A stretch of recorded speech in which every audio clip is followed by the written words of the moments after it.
Chapter 28-29, Beast Emperor's Loot. Chapter 28-29, Beast Emperor's Loot. Fire Dragon Empire, Flame Dragon City. The foe Saint army got annihilated, and 100 ghosts surrendered? How is that possible? When the various superpowers learned about the outcome of the battle at the Secret Covenant Tower, they were dumbstruck. After all, the forces attacking Zero Wing had included 1,000 mythic-ranked foe Saint monsters and the top combatants of 100 ghosts, a mysterious guild that even the 5 great super guilds feared. Nevertheless, such a force had actually lost.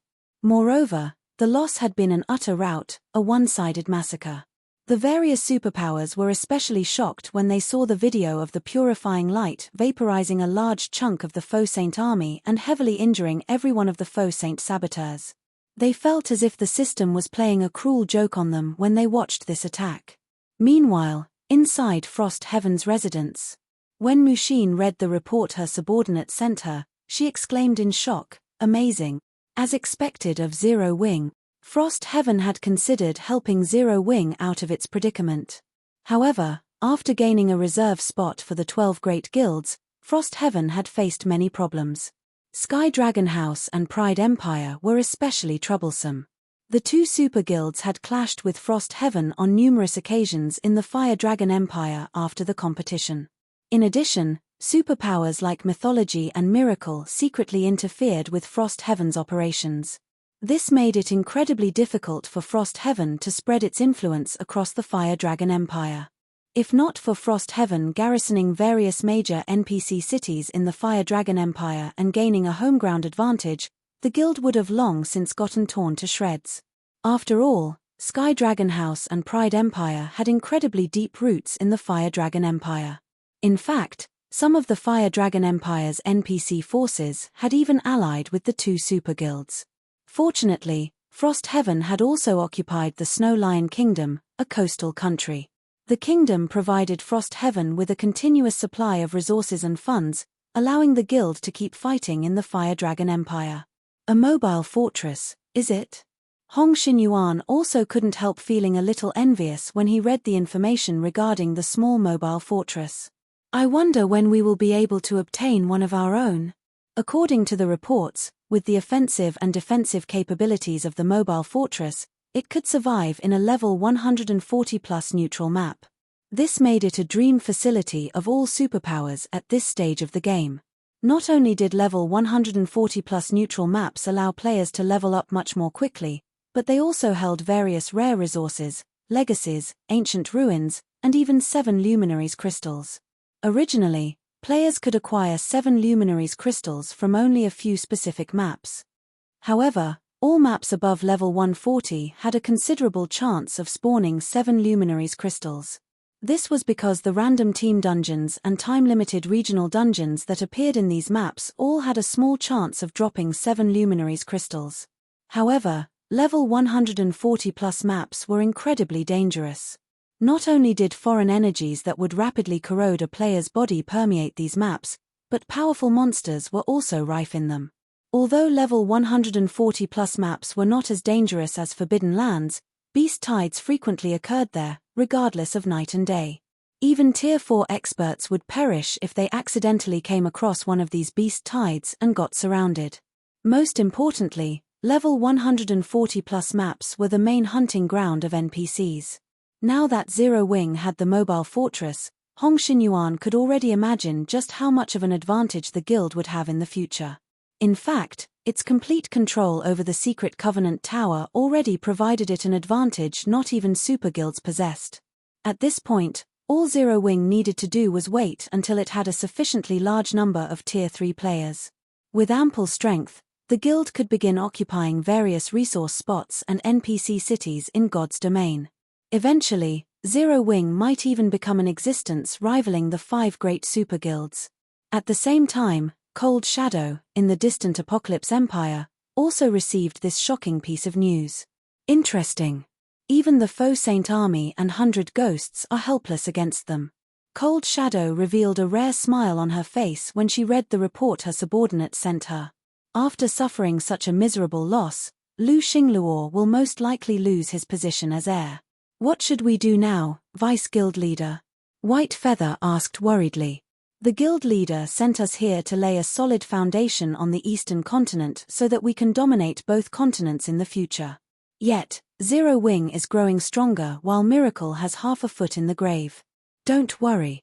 So long as we complete the task Lord Odin gave us, mythology will no longer face any hindrances on the eastern continent, Cold Shadow said with a faint smile. If we're lucky, we might even get to take over Zero Wing's cities. After all, the eastern continent's various powers don't have much time left. Not much time left. White Feather was slightly surprised to hear Cold Shadow's words. However, she quickly recalled something and asked, has Lord Odin succeeded on his side already? MHM. The eastern continent will become the first battlefield. Cold Shadow nodded. When that time comes, the eastern continent's various powers can only watch as they gradually perish. Even Zero Wing with its mobile fortress won't be spared. Twin Towers Kingdom, Sky Spring City. Because of Zero Wing's landslide victory, the various superpowers that had forcibly occupied Sky Spring City fell into dismay. They never thought that all their efforts would end up being for naught. Unlike the Superpowers members, though, the members of Zero Wing, Unyielding Soul, and Crimson Emperor cheered and celebrated like maniacs. After all, the battle at the Secret Covenant Tower had left their 3 guilds with complete ownership of the tower. Meanwhile, with the Tier 3 legacies the tower produced, the number of Tier 3 experts in their 3 guilds would skyrocket. Eventually, even super guilds would be no match for them. In fact, given enough time, their 3 guilds wouldn't even have to worry about NPC forces anymore. Elder Windshadow, why did you give the Tier 3 mana set equipment forging design to Zero Wing? That will just make Zero Wing even stronger and drastically affect our plans. The guild leader will definitely reprimand us once we return, asked Awakened Abyss, who had just been released from Sky Spring City's prison. He had been rendered speechless when he heard of Windshadow's actions. The Tier 3 mana set equipment could allow Tier 3 players to combat Tier 4 players.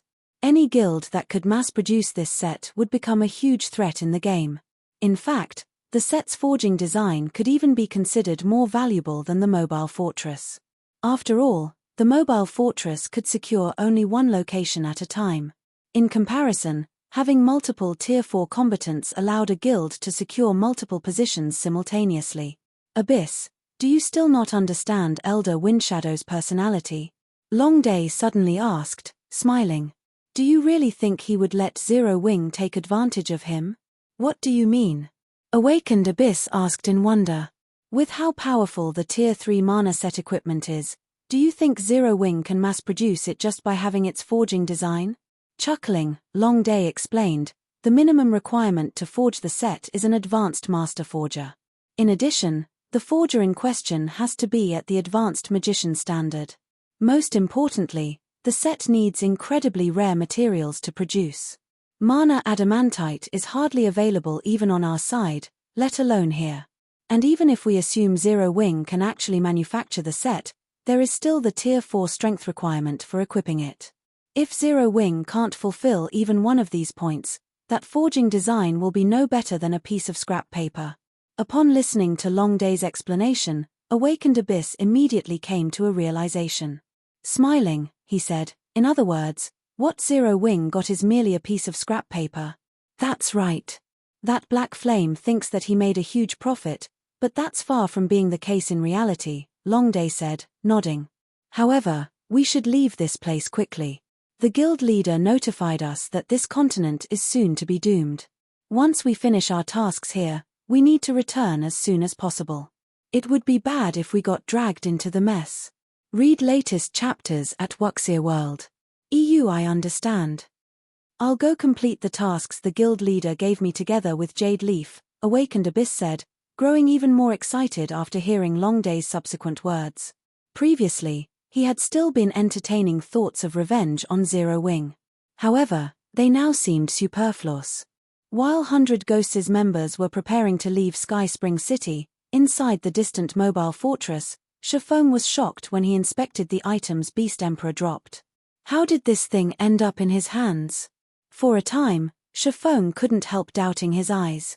This was because both items Beast Emperor dropped were extraordinary. One of them was even something Shifeng had been searching for all this time. The Treasure of Fire, Purification Crown. Chapter 2830, Treasure of Fire. Chapter 2830, Treasure of Fire. Shifeng couldn't help growing ecstatic as he looked at the Purification Crown. Finding the 7 treasures wasn't easy. Even though he could use the Golden Stigmata's detect skill to locate the 7 treasures, the skill had a limited range. Moreover, there were many ways one could block the effects of the skill. Take the Purification Crown in his hands, for example. Neither detect's active or passive detection effects were reacting to it at all. Hence, obtaining the Treasure of Fire from killing Beast Emperor came as an absolute surprise to Shifeng.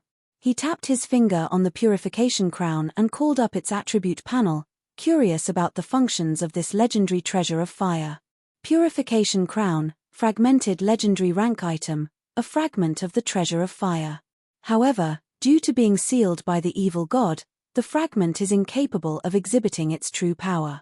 Skill 1 Seed of Flame, can control and transform all flames into seeds of flame. Upon absorbing the Seed of Flame, the user will be able to manipulate the flame used to create the Seed of Flame. Can transform up to Tier 4 flames, cooldown, 3 days. Skill 2 Purification Fire, expend 300 fire-attributed magic crystals to produce a Purification Fire. The Purification Fire has a 20% chance of elevating a creature's life rating and an 80% chance of thoroughly extinguishing a creature. Skill 3 Divine Purification, expend God Crystals to purify the Purification Crown. A total of 20 God Crystals are required to purify the Purification Crown.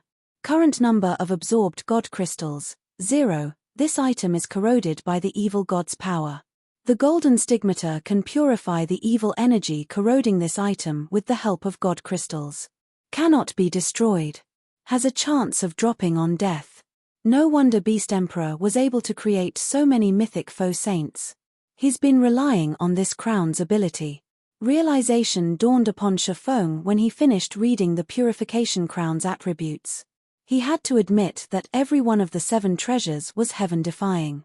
The Purification Crown's Purification Fire skill was an absolute treasure when it came to elevating a creature's potential. Its only flaw was the 80% chance of causing the death of the target creature. Unless one had already exhausted their latent potential and was still seeking further improvement, making use of the Purification Fire should be their last resort. Only someone like Beast Emperor, who could mass-produce faux saint monsters easily, could use the Purification Crown without worries. So long as he managed to produce even one mythic-ranked faux saint monster, it wouldn't matter even if he expended hundreds of Grand Lord-ranked faux saint monsters in the process. After all, producing Grand Lord-ranked faux saint monsters was an incredibly simple process. The only real problem Beast Emperor had was finding the necessary fire-attributed magic crystals. If the Purification Fire skill required ordinary magic crystals instead, Beast Emperor would have most likely had tens or even hundreds of thousands of mythic-ranked faux saint monsters. This also explained why Beast Emperor had created an organization like Saint's Hand to support him. This Purification Fire really is a gem. Even though its success rate is only 20%, the possibility of elevating a creature's life rating makes the risk completely worthwhile. Shifeng sighed ruefully as he looked at the effects of the Purification Fire. The term creature did not refer to just faux saint monsters. It encompassed mounts and NPCs. In fact, the Purification Fire worked on players as well, only with significantly diminished effects. At most, it could raise a player's basic attributes and physique. It couldn't help players in getting promoted to Tier 4 or above. However, it was a different story for mounts and NPCs. For mounts and NPCs, improving their life ratings would significantly increase their chances of completing their promotions. At this time, though, Shifeng dared not experiment with the Purification Fire. At the very least, he wouldn't do so while the skill's success rate was only at 20%. After all, flying mounts and personal guards with high growth potential were not easy to find. If he got unlucky and ended up burning one out of existence, he would definitely die of regret. Subsequently, Shifeng set his sights on the Purification Crown's first skill. This Seed of Flame is good stuff. A powerful flame might be meaningless for ordinary players, but it was a divine tool for lifestyle players, particularly forgers and alchemists. Having a powerful flame would increase their production success rate considerably. This was especially true for mysterious flames. Even a Tier 1 mysterious flame would be of significant help to players. The only problem was that absorbing a mysterious flame was an excruciatingly painful process, something not just anyone could endure. Moreover, the stronger the mysterious flame, the more painful the absorption process would be. Previously, when Shifeng had bound the Tier 3 Purple Thunder Flame, he had suffered immensely. Given the level of pain he experienced, he doubted that specialized lifestyle players could absorb a Tier 3 mysterious flame. After all, unlike himself, specialized lifestyle players tended to have less tolerance for pain. However, the Seed of Flame skill could dampen this excruciating absorption process by transforming flames into seeds of flame. Absorbing a seed of flame was significantly less painful than absorbing a flame directly. Players would have an easier time taking control over a flame. Of course, the best part about the Seed of Flame skill wasn't the fact that it could turn mysterious flames into seeds of flame. The skill's description clearly stated that it could transform all flames into seeds of flame. Flames didn't refer to just mysterious flames, there were other types of flames, such as the flames spat out by monsters and naturally occurring flames. In other words, the Seed of Flame skill was a heaven-defying skill capable of creating mysterious flames. All Shifeng needed to do was search for powerful flames and convert them into mysterious flames. However, as the purification crown was sealed, the most it could create were Tier 4 mysterious flames. Even so, this was already an incomparably precious ability. In God's domain, the rarity of Tier 3 mysterious flames was on par with that of fragmented legendary items. As for Tier 4 mysterious flames, they were basically the stuff of legends. Nevertheless, the purification crown was actually capable of creating Tier 4 mysterious flames. One could see just how heaven-defying this ability was. Of course, finding a flame that could be converted into a Tier 4 mysterious flame wouldn't be an easy task. After all, existences capable of producing such powerful flames weren't a dime a dozen. However, Shifeng would be satisfied so long as he could produce a couple of Tier 3 mysterious flames. For the candlelight trading firm's lifestyle players, being able to own a Tier 3 mysterious flame was something that only happened in their dreams. Shifeng took out the Tier 4 Hellfire, an excited expression appearing on his face. I initially planned to wait a little while longer before absorbing this, but I think I can give it a try now. He had been looking forward to absorbing the Hellfire for a long time now. However, he also understood that taking control of a Tier 4 mysterious flame would be unimaginably difficult. The process would have an extremely high demand on his concentration and pain tolerance. If he failed to absorb the Hellfire, he might even suffer a backlash.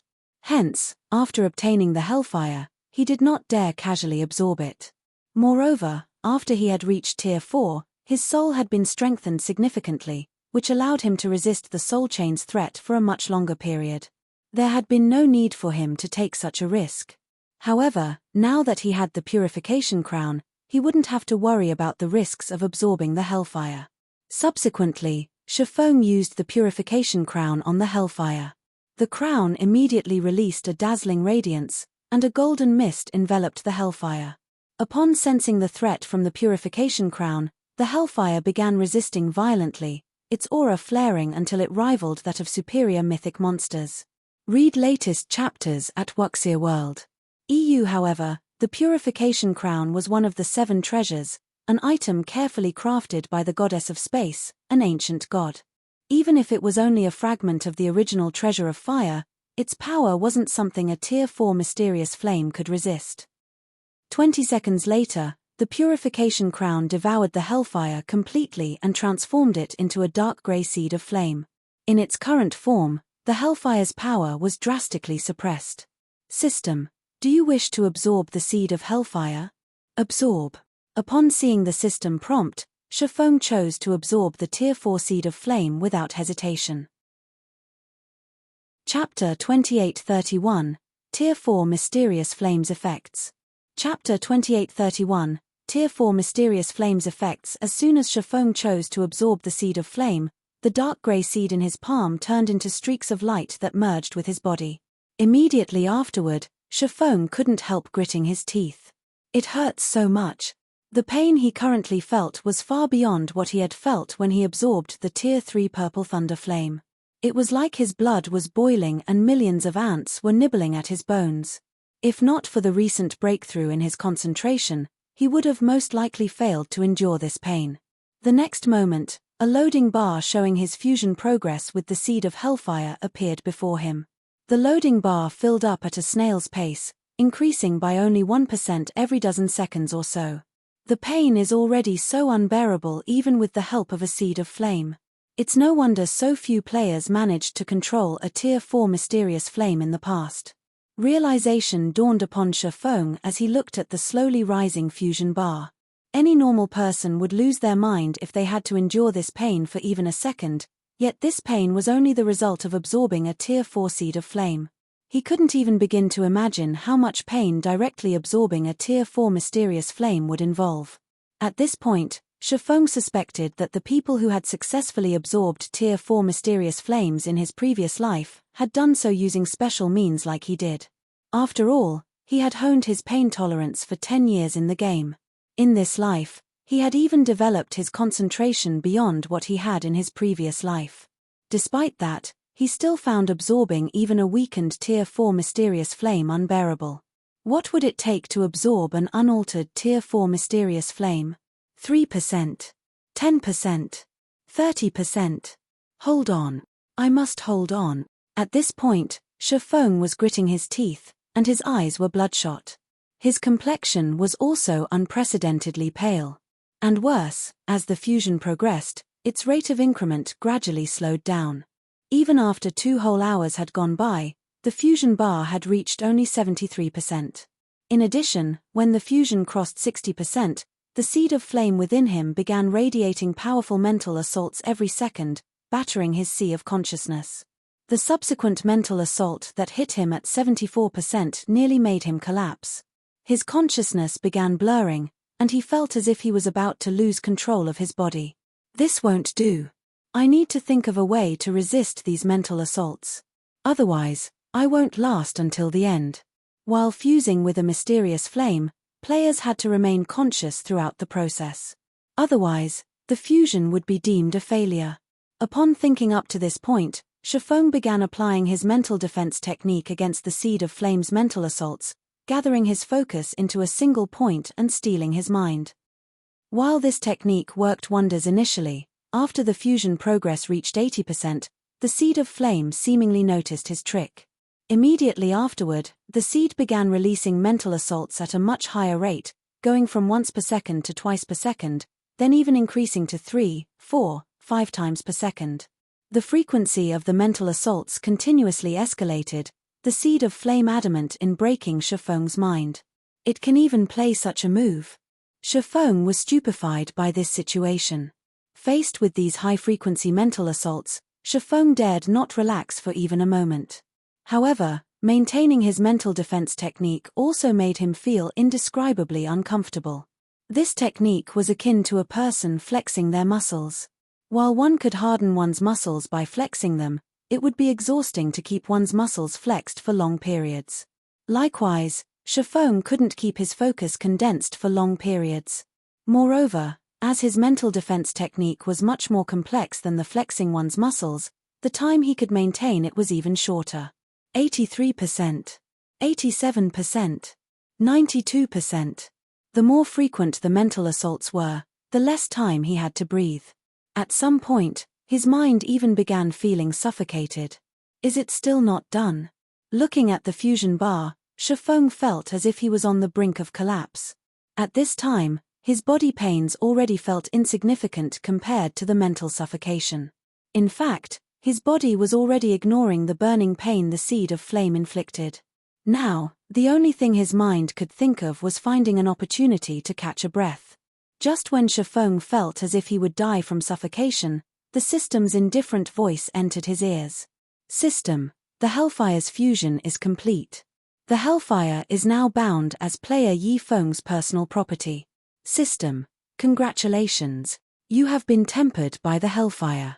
All basic attributes increased by 300 points, All basic attributes increased by 10%, physique improved by 20%, reaction speed improved by 20%, mental control improved by 40%, fire and ice resistances plus 150, and control over fire-type mana improved by 20%. Shifeng inhaled deeply upon hearing the system notification. When air filled his lungs again, he felt revived. After relaxing his mind, he could feel the Hellfire's energy spreading throughout his body. His originally depleted concentration also began recovering crazily. So, this is the power of a Tier 4 mysterious flame? At this moment, Shifeng felt reborn. His basic attributes might not have increased by much after absorbing the Hellfire, but his acuity of the world of God's domain had undergone a drastic change. He felt as if he had stepped into a whole new world. His concentration standard, in particular, had gone from the Tier 4 intermediate standard to the Tier 4 peak standard. Aside from the improvements to his mind and body, the Hellfire's active power was similarly astonishing.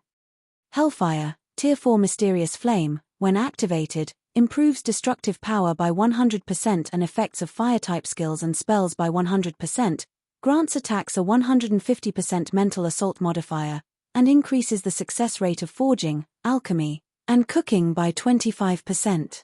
Upon reading the Tier 4 Hellfire's active effects, Shifeng finally understood why Tier 4 Mysterious Flames were regarded as legends in God's domain. The Tier 4 Hellfire was a heaven-defying tool for both combat and lifestyle players. The Hellfire's ability to add mental assaults to attacks was especially amazing, far more amazing than purely physical or magical attacks. After all, there was no clear attribute for mental assaults in God's domain. Likewise, there were no in-game methods for resisting mental assaults. Players could only rely on their own minds to withstand such assaults. Players lacking in mental fortitude could lose control over their bodies after suffering just one strike. And even if they didn't, they would still feel disoriented and their bodies uncomfortable.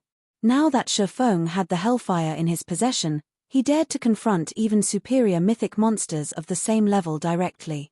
However, rather than the combat bonuses the Hellfire provided, what Shifeng paid more attention to were its supportive effects. The Hellfire's 25% increase to production success rate was something even Grandmaster Forgers would desire greatly. The higher the quality of an item, the lower its production success rate. Normally, the theoretical production success rate provided by the system was the highest success rate achievable. However, even after reaching the Grandmaster standard, players still wouldn't be capable of reaching this upper limit, and this was after high-quality tools were included in the equation. Not to mention, tools that increased production success rates were less effective the higher the quality of the item being produced was. However, Mysterious Flames were an exception. Their effects remained the same regardless of the quality of the item being produced. With the Tier 4 Hellfire, I can probably produce epic weapons at a 30% success rate now. Shifeng felt indescribably excited. When he obtained the Tier 3 mana set equipment forging design, he had decided to set it aside temporarily. One of the reasons for doing so was his disinclination to waste precious materials. After all, mana adamantite was incredibly precious. In the modern God's domain, its rarity almost rivaled that of 7 luminaries crystals. Secondly, he wished to use mana iron ore as a replacement. However, he needed mana iron ingots of considerably high purity to accomplish this. Although the Tier 3 Purple Thunder Flame possessed excellent smelting capabilities, it still couldn't smelt mana iron ore into special ranked mana iron ingots, producing only advanced mana iron ingots at best. Only a Tier 4 Mysterious Flame could accomplish such a feat. Of course, using special mana iron ingots to produce the Tier 3 mana set equipment would degrade the set slightly. However, the end result would still let Tier 3 players hold their ground against mythic monsters. As Shifeng was contemplating how to mass-produce the Tier 3 mana set equipment, he suddenly received a call from Fire Dance. After accepting the call request, Shifeng asked, "Did something happen over at Sky Spring City?"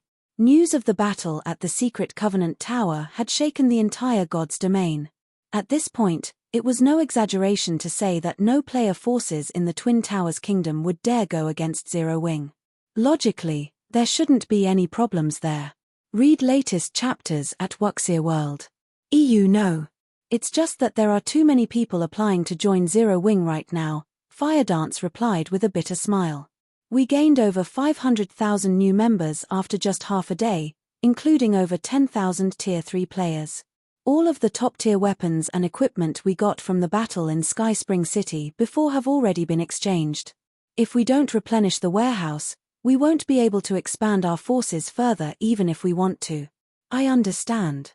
Shi Feng smiled at Fire Dance's words and said, I still have some epic items as well as a bunch of level 130 plus weapons and equipment.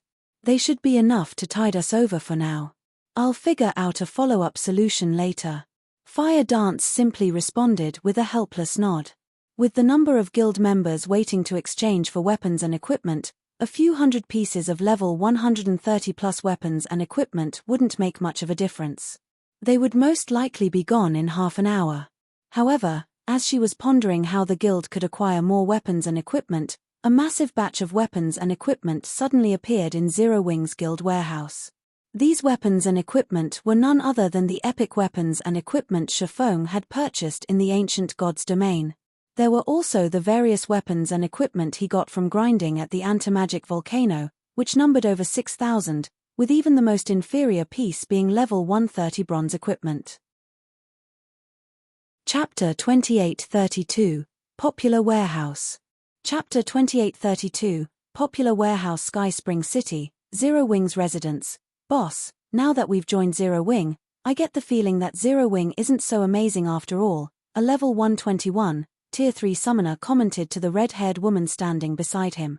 Looking at a few Tier 3 players walking some distance away, he continued, these core members of Zero Wing aren't even as well equipped as the members of our Crimson Wolf Adventurer team. Most of the Tier 3 core members in the guild residence were equipped with level 110 secret silver equipment, with only a few with level 120 fine gold equipment. In comparison, of the several hundred Crimson Wolf members who had joined Zero Wing, even the most inferior were geared in a mix of level 120 secret silver and fine gold equipment. Their weapons were also level 120 fine gold weapons or better. Their commander even sported level 120 dark gold equipment, 2 pieces of epic equipment, and 1 epic weapon. Although these 3 epic items had a maximum level of level 120, they were still far stronger than level 120 dark gold items. That's normal. Zero Wing just finished a fight with the various superpowers. From what I heard, every one of Zero Wing's Tier 3 experts died at least 2 or 3 times, with some dying up to 6 times. It's only natural to have subpar equipment standards after suffering so many deaths, the red-haired woman clad in fiery red light armor said. Chuckling, she continued, also, we didn't join Zero Wing because of its weapons and equipment but for the sake of grinding in the Secret Covenant Tower and training in the Mobile Fortress. At this stage of the game, the various superpowers were mostly equal in their stockpiles of weapons and equipment. Not to mention, how could the importance of weapons and equipment possibly beat the importance of getting promoted to Tier 4? She had been looking forward to getting promoted to Tier 4 for a long time now, all the more after witnessing the battle in Sky Spring City. That battle had driven home how insignificant Tier 3 existences were before Tier 4 existences.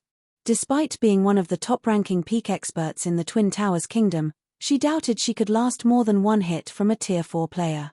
However, getting promoted to Tier 4 was incredibly difficult.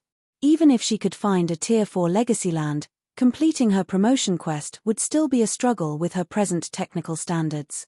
Meanwhile, the quickest way she could develop her techniques to an adequate standard was by joining Zero Wing. This was also the case for everyone else in the Crimson Wolf Adventurer team. Presently, it was already public knowledge that the Mobile Fortress boasted incredibly dense mana. Moreover, the environment inside the fortress also enhanced one's sensitivity to mana. This would be of great help not only when practicing their skills and spells but also for understanding the operating principles of mana. Since more and more players were reaching Tier 4 in God's Domain, information about the Tier 4 promotion quest had also leaked to the public. According to the leaks, a part of the quest required players to learn a Tier 4 skill or spell within a limited period. Thus, to complete this challenge, players needed to have a considerable understanding of and control over mana. Otherwise, even if one managed to find a Tier 4 legacy land, one still wouldn't reach Tier 4. While Crimson Wolf's members were conversing, a commotion suddenly entered their ears, catching their attention. "I remember that's where the guild warehouse is," the summoner youth said as he looked in the direction of the commotion curiously. "Did Zero Wing's warehouse go empty?" "No, those people appear excited," the crimson-haired woman said, shaking her head. However, as soon as Crimson Wolf's commander finished speaking, a few excited voices reached them. "Crap. Isn't the guild being too generous? They're actually letting us exchange for level 150 epic weapons and equipment. I heard that the other superpowers have only several dozen level 120 epic weapons and equipment in their guild warehouses, yet there are over 100 level 150 epic weapons and equipment here. Did the guild executives make a mistake? That's very possible. Even so, our guild is simply amazing. Other guilds barely have any level 130 equipment in their warehouses, yet we have over 6,000. I even saw quite a few level 140 secret silver weapons and equipment in the warehouse. With this, we won't have to worry about finding replacement gear after reaching level 130. The veteran members and new members of Zero Wing standing in front of the guild warehouse's exchange counters all had excited looks on their faces. For most players in God's domain, nothing was more important than weapons and equipment, especially top-tier weapons and equipment. Those were items countless players dreamed of obtaining. At this time, Zero Wing had actually put over 100 level 150 epic weapons and equipment up for exchange. No other superpower had ever shown such generosity before. In any other guild, a level 150 epic weapon or equipment would have been immediately monopolized by the guild executives. Normal members of the guild would never have a chance with these items. Of course, exchanging for Zero Wing's level 150 epic weapons and equipment wasn't easy, either. Firstly, one had to be an elite member or above. Secondly, one needed an astronomical number of guild contribution points. This was because even the cheapest piece of level 150 epic equipment cost 3 million GCPs. According to Zero Wing's internal market, 1 GCP was worth 20 copper coins, thus, 3 million GCPs would be worth 6,000 gold coins. Although 6,000 gold was an astronomical price even for level 150 epic equipment, it was nigh impossible to find level 150 epic equipment on the market right now. Guild executives were monopolizing every piece of level 150 epic equipment available. Nevertheless, Zero Wing was allowing even its elite members to exchange for these items. This was undoubtedly a great benefit. "Boss, I take back what I just said. Zero Wing's foundation is insane. If we can exchange for a full set of these epic weapons and equipment, we'll be unstoppable," Crimson Wolf's summoner youth said. When he saw the large number of level 150 epic weapons and equipment in the guild warehouse, he was similarly astonished. Even the eyes of Crimson Wolf's red-haired commander blazed with passion as she looked at the exchange list before her. "Fire, notify everyone in the team immediately. Have everyone start accumulating as many GCPs as possible. We need to secure a few of these epic items before the other adventurer teams clear them out," the red-haired woman said to the summoner youth. "Okay. I'll notify them right away." The urgency of the situation spurred the summoner youth to contact the other Crimson Wolf members who had joined Zero Wing as fast as possible. For a time, many of the new members bustled about, every one of these Tier 3 experts adamant in getting a share of those level 150 epic weapons and equipment.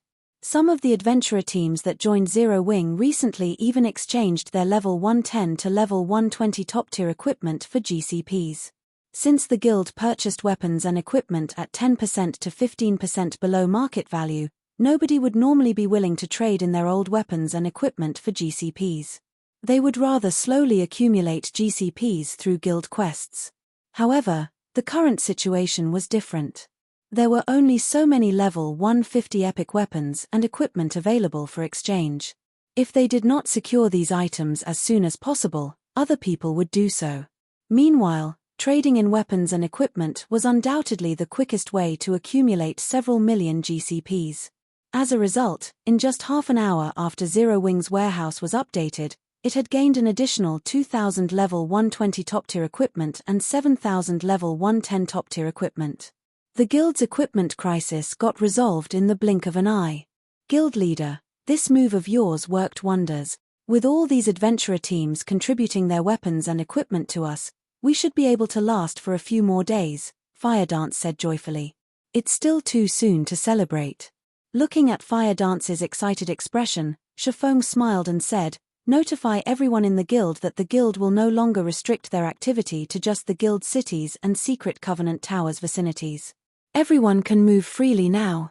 We're lifting the restriction now? Fire Dance was surprised by Shifeng's words. Currently, NPC forces were running rampant in the fields, robbing and attacking even the superpowers. Previously, to avoid these predicaments, Zero Wing had chosen to restrict its members' movement to just the guild cities and secret covenant towers vicinities. Removing this restriction now would undoubtedly increase the guild's expenditure. Nodding, Shifeng said, we have fallen behind the other superpowers in raiding dungeons and acquiring resources. Letting this situation continue will only be detrimental to the guild.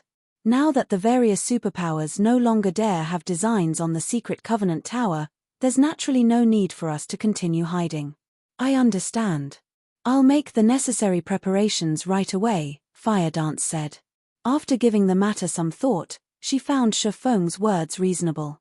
Now that Zero Wing's existence was unshakable, they indeed didn't have to lie low anymore. Read latest chapters at Wuxia World. EU. Meanwhile, as Fire Dance was drafting this announcement, Shifeng finished installing the 6th mirror of the World Mirror into the distant Zero Wing City's City Lord's mansion. System: do you wish to bind the World Mirror with Zero Wing City? Bind, Shifeng answered without hesitation. System: World Mirror bound successfully. System: congratulations.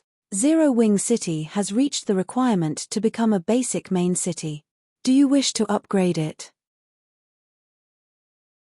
Chapter 28-33 Promotion to Main City. Chapter 28-33 Promotion to Main City. Chapter 28-33 Promotion to Main City. Seeing the system prompt, Shifeng chose to upgrade Zero Wing City without hesitation. System: Main City upgrade will cost 500,000 gold coins and 200,000 magic crystals. Do you wish to proceed? Proceed.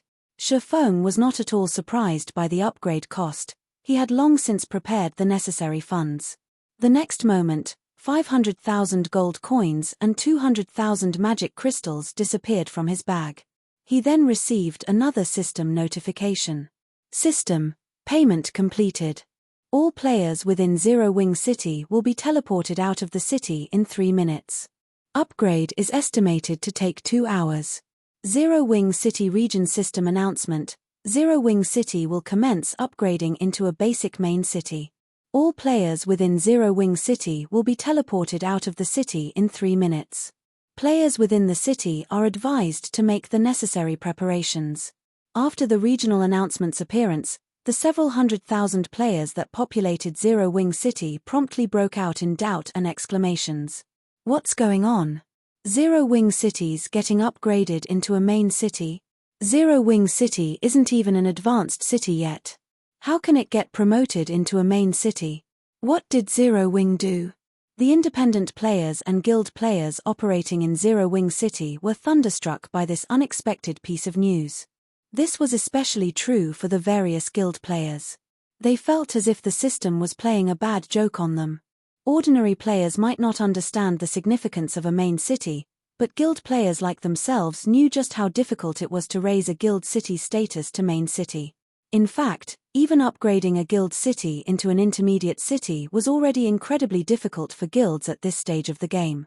After all, guilds needed to ensure the constant development of their guild city's popularity and security standards, and fulfilling these requirements required a lot of manpower and resources.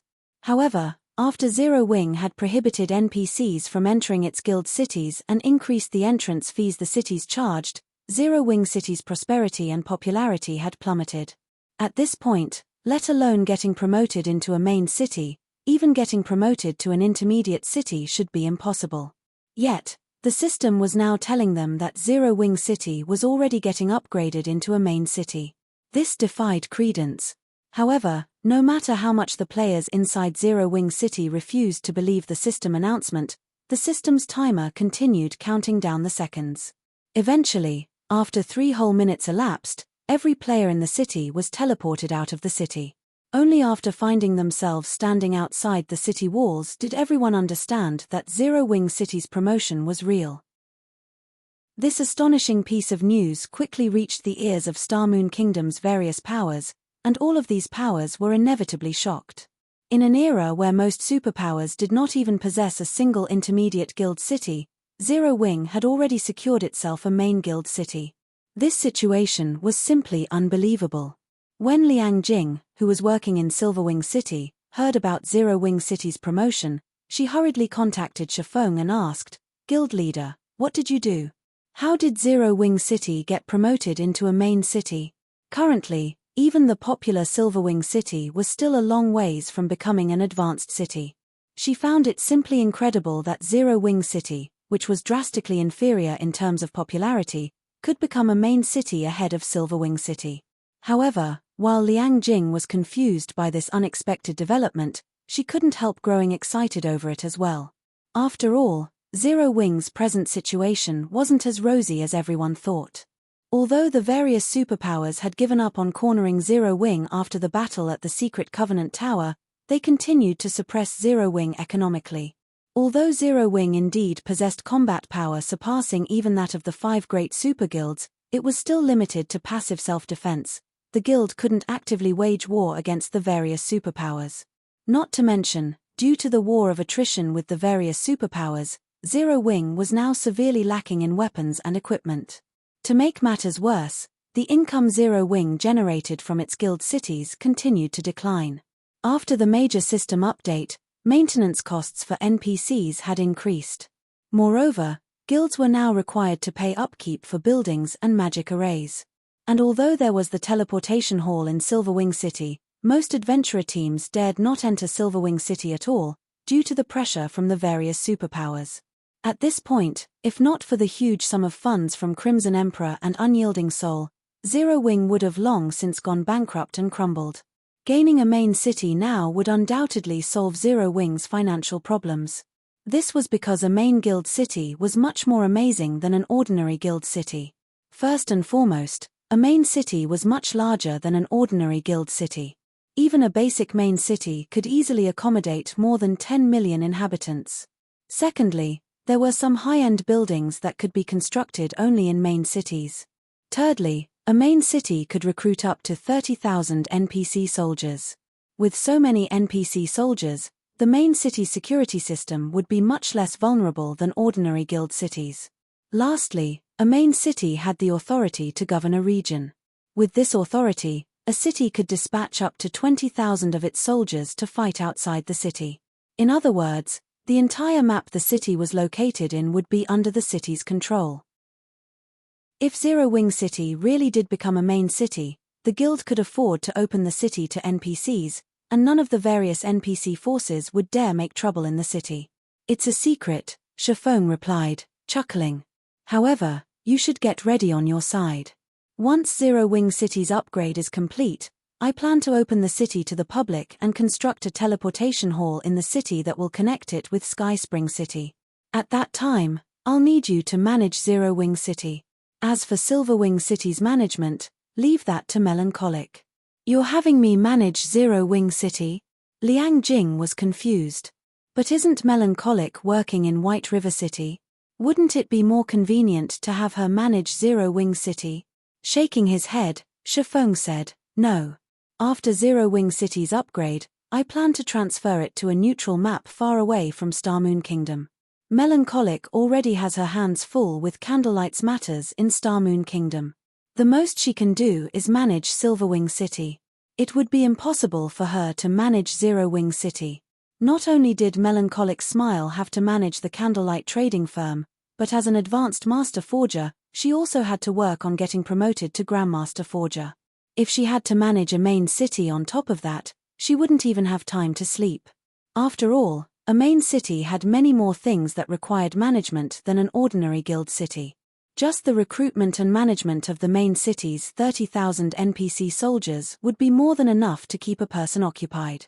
Zero Wing City's manager would have to assign daily tasks to these soldiers as well as constantly revise the weapons and equipment configuration of these soldiers, allocating better gear and positions to soldiers who performed well, and so on.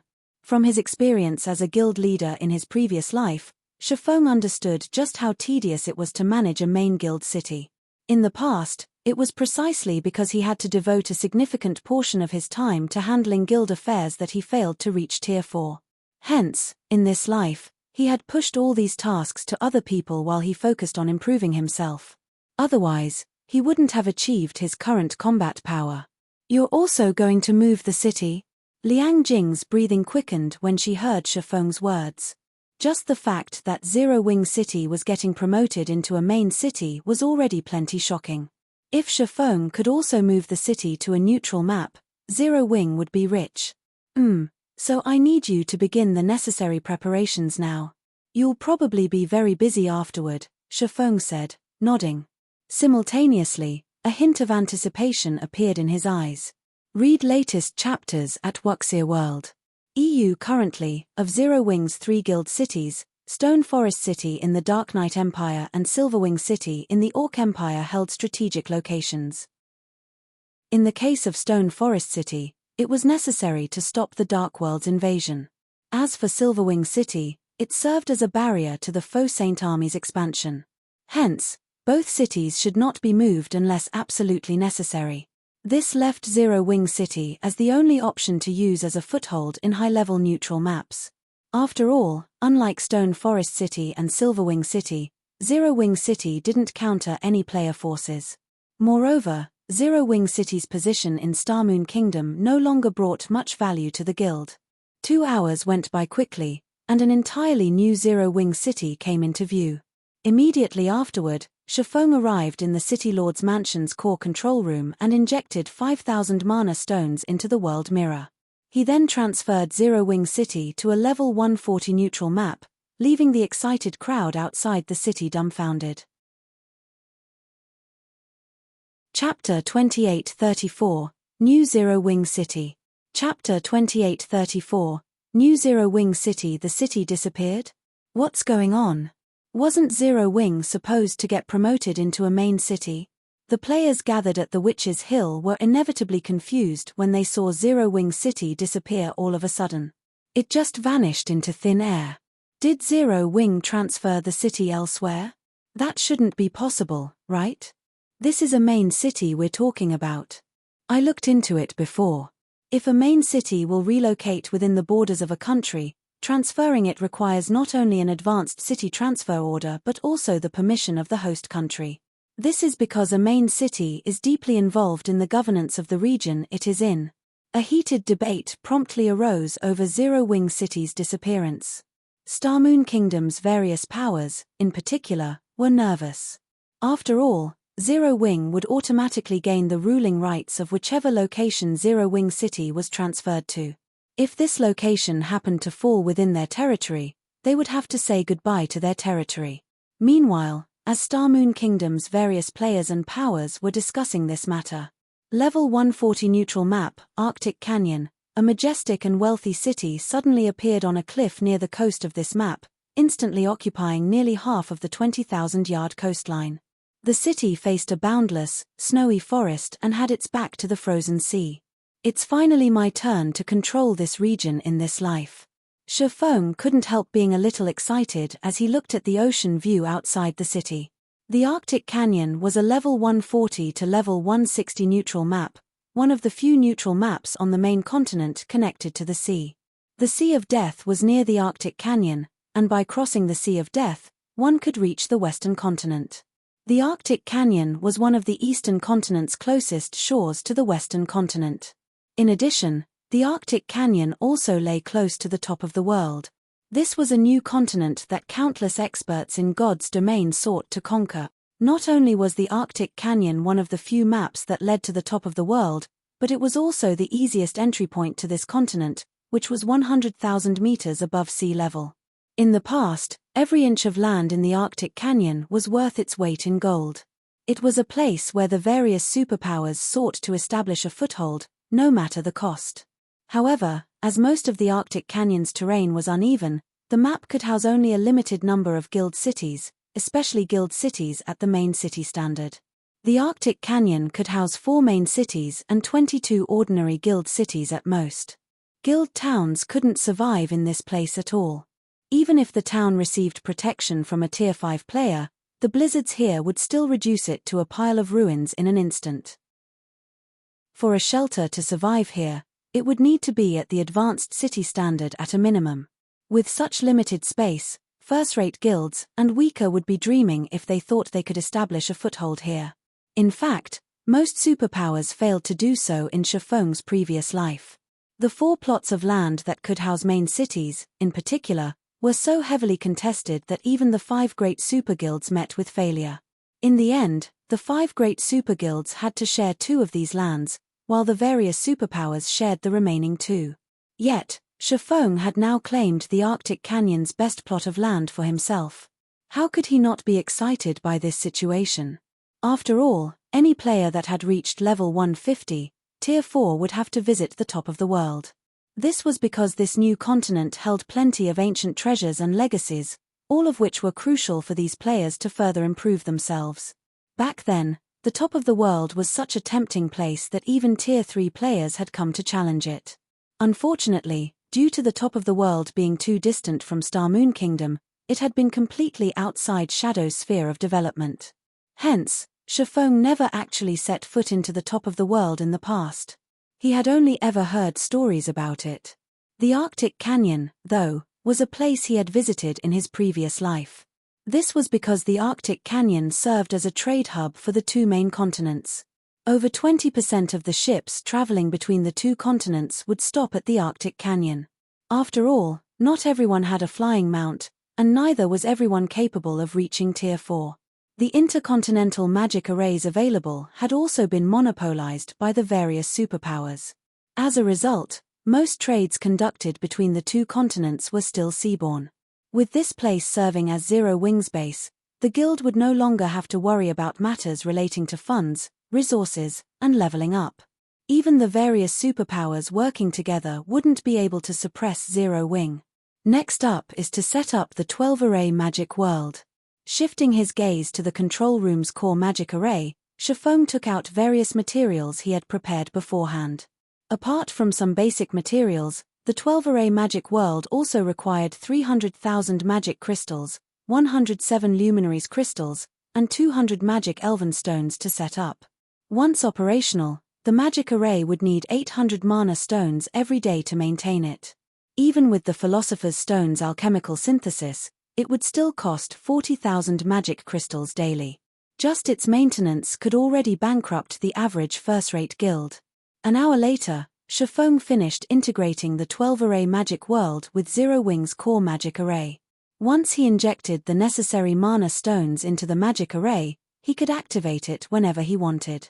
However, Shifeng did not rush to activate the 12-array magic world. Instead, he took out a gigantic, pitch-black heart from his bag. The heart was translucent like a crystal, and one could even see it beating occasionally. This crystalline heart was one of the 2 items Beast Emperor dropped. An evil demon king's heart. It was a bona fide inferior divine artifact ranked material. The value of this item rivaled a dragon's heart. Back when Shifeng picked up this item, he had even wondered if he had killed a Tier 5 evil demon king instead of Beast Emperor. An inferior divine artifact ranked power source was beyond extraordinary. It could even elevate a basic main city into an advanced main city.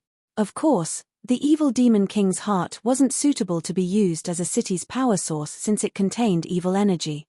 Using it as a city's power source would contaminate the city's mana. However, the evil demon king's heart was perfect to be used as a magic barrier's core. This was because a magic barrier exhausted the energy it was supplied with to manipulate the power of the outside world. In contrast, a city's core magic array didn't consume its supplied energy to generate results but spread the energy to all parts of the city. Previously, the 12-array magic world had given Shifeng a headache since it was only a master magic array. Normally, only Grandmaster magic arrays could cover a main city. Although the 12-array magic world was indeed powerful, it could cover only an entire basic city at best. Let's hope this thing lets the magic array undergo a qualitative transformation. Taking a deep breath, Shifeng placed the evil demon king's heart onto the 12-array magic world's core. He then activated the magic array. Suddenly, he sensed a terrifying and violent energy flowing into the magic array. This violent energy then shattered the space above Zero Wing City through the magic array, creating a dark void with a 10,000-yard radius. Upon the appearance of this dark void, the nearby Great Lord-ranked monsters promptly fled the covered area, none of them daring to remain there. Immediately afterward, boundless mana surged out of the dark void and cascaded over Zero Wing City like a waterfall. So, this is the power of an inferior divine artifact-ranked power source? Shifeng was dumbfounded by this situation. Read latest chapters at Wuxia World. The present Zero Wing City already had extraordinarily dense mana due to the presence of the Mana Tower and the main city-ranked core magic array. In fact, its mana was even superior to Silverwing City's. Yet, the instant the boundless mana flowing out of the dark void flooded Zero Wing City, the mana in the city had turned into mist. However, due to the 12-array magic world's suppression, the misty mana actually disappeared immediately afterward, hiding within the void of this area. On the surface, it looked as if everything had reverted to its original state. In reality, though, the mana within the city had undergone a qualitative transformation. At this point, Shifeng could sense that his perception of mana had improved by at least 150% compared to before. The affinity with and perception of mana he experienced here practically rivaled what he experienced in the NPC city he visited in the ancient god's domain. Guild leader, how are things coming along on your side? At this time, Liang Jing suddenly contacted Shifeng. I'm already done selecting the first batch of players to send to Zero Wing City. These players are completely loyal to us and have fought dozens of small and large battles for us. Every one of them has reached Tier 3 and possesses great potential. I believe they can adequately handle Zero Wing City security and suppress any NPC troublemakers in the city. I'm done here too. Chuckling, Shifeng added, however, I think it's best if you come here in person first before deciding on the exact arrangements. I've already granted you access to the city. You can teleport here through a residence now. Chapter 2835, News of Zero Wing City. Chapter 2835, News of Zero Wing City. Sky Spring City, Zero Wing's residence. At this time, more than 10,000 Tier 3 experts had gathered in Zero Wing's residence in Sky Spring City. Such a force was already enough to overwhelm even first-rate guilds. Moreover, this number continued to increase as time passed. This development inevitably shocked the various powers operating within Sky Spring City. What's going on with Zero Wing? Why is it gathering so many of its Tier 3 members in its residence? Is Zero Wing planning some kind of big operation? That might be possible. After the battle at the Secret Covenant Tower, Saint's Hand declared an all-out war on Zero Wing. Meanwhile, since the popular Orc Empire is Saint's Hand's home ground, other guilds have stopped visiting Silverwing City lest they offend Saint's Hand and get targeted by those faux Saint monsters. So, there's a good chance that Zero Wing is gathering its forces for a counterattack. The various powers secretly discussed Zero Wing's purpose in gathering its forces. Many of them guessed that Zero Wing wanted to make use of its current advantage to launch a big operation. After all, now that Zero Wing had the Secret Covenant Tower as its foundation, nobody was capable of threatening the guild's existence. With Zero Wing's ability to produce a large number of Tier 3 players continuously, it wouldn't necessarily be impossible for the guild to confront Saint's Hand in the Orc Empire. At this time, the people in the outside world weren't the only ones confused by Zero Wing's sudden decision to gather its Tier 3 members. Even the players in Zero Wing's residence were confused by this situation. Fire, have you found out what is going on? Solitary Sword, the red-haired commander of the Crimson Wolf Adventurer team, asked curiously as she looked at the Tier 3 summoner youth hurrying toward her. It would be hard not to notice the sudden appearance of so many Tier 3 experts in the residence. This was especially true now that so many top-tier epic weapons and equipment had appeared in Zero Wing's warehouse. In less than a day, 8 of the 100-plus epic weapons and equipment in the guild warehouse had already been claimed. And this was only the beginning. As more time passed, the various adventurer teams that had recently joined Zero Wing would accumulate more and more GCPs. Then, more and more of these epic items would get taken away. Although she had already managed to exchange for an epic headgear for swordsman, she still had her eyes on an epic weapon. So long as she could obtain this weapon, her combat power would definitely undergo a qualitative transformation. If all of these many Tier 3 experts, who had suddenly appeared in the residence, were aiming at the epic weapons and equipment, the competition would intensify sharply. "Boss," I asked around. I even asked some of the adventurer teams I have friendly relations with. However, none of them know what's going on. Even the guild's core members have no clue about this situation, the summoner youth replied, shaking his head. However, I did find out why so many Tier 3 members have gathered in Sky Spring City. It seems there's an emergency summons from the guild leader's assistant. Also, the ones summoned are all veteran members of the guild. The guild specifically summoned these core members. Solitary Sword frowned at this information. If that's the case, the guild is most likely undertaking a large-scale operation. Guilds would generally award a generous amount of contribution points to members who participated in their large-scale operations. Now that Zero Wing was gathering its veteran Tier 3 members for a large-scale operation, the competition for the epic weapons and equipment would undoubtedly intensify. While Solitary Sword worried over this situation, a large group of players suddenly entered the guild residence. Not only did none of these people wear Zero Wing's emblem, but they all exuded astonishingly powerful auras. The man leading the group even had an oppressive aura that verged on the aura of Tier 4 players. Why is Heaven's Blade's vice commander here? I heard rumors stating that Heaven's Blade became Zero Wing's subsidiary after the incident on Dragonheart Island. It seems these rumors were actually true. The arrival of Heaven's Blade's Tier 3 experts in Zero Wing's residence stunned the players idling around outside the residence. The various guild players were especially shocked. Although Heaven's Blade was only an adventurer team, it possessed incredible fame. The adventurer team even had 3 domain realm experts. Moreover, many superpowers in God's domain had tried recruiting Heaven's Blade, but the adventurer team had refused all the invitations it received. Yet, Heaven's Blade now appeared in Zero Wing's residence. Given the rumors surrounding the two organizations, Heaven's Blade's arrival was basically a declaration that the adventurer team now belonged to Zero Wing. This was absolutely bad news for the various guilds. Thus far, Zero Wing could only remain on the defensive due to a lack of manpower. However, things would definitely change now that Heaven's Blade had come under Zero Wing. Vice Commander, Zero Wing really is amazing. It already has so many Tier 3 experts now. At this rate, it won't be long before Zero Wing overtakes the various superpowers in this regard, Cleansing Flame said, sighing ruefully as she took in her surroundings. She had heard something of the battle that had taken place at the Secret Covenant Tower. At one point in the past, Heaven's Blade had been in existence that could contend against the various superpowers. At that time, the adventurer team had more experts than Zero Wing. Now, Zero Wing had become a true behemoth. Despite not being an actual superpower, it had already surpassed the various superpowers. Chuckling at Cleansing Flame's words, Divine Shadow said, "All right, let's hurry up.